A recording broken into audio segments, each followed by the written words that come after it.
புதுச்சேரி முதலமைச்சராக பொறுப்பேற்க உள்ள நாராயணசாமி கடந்து வந்த பாதை பற்றி தற்போது பார்க்கலாம்.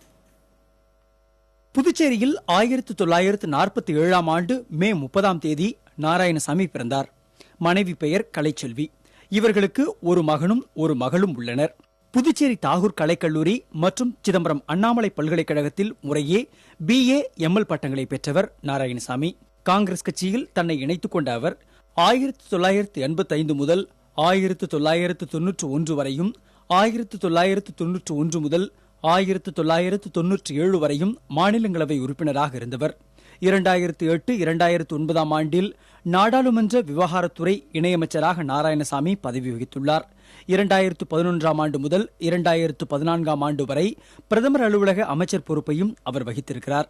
அகில இந்திய பிற்படுத்தப்பட்டோர் ஊழியர் கூட்டமைப்பின் தலைவராகவும் நாராயணசாமி இருந்துள்ளார். கடந்த நாடாளுமன்ற தேர்தலில் புதுச்சேரி தொகுதியில் போட்டியிட்டு NR காங்கிரசின் ராதாகிருஷ்ணனிடம் 60,000 வாக்குகள் வித்தியாசத்தில் நாராயணசாமி தோல்வியடைந்தார்.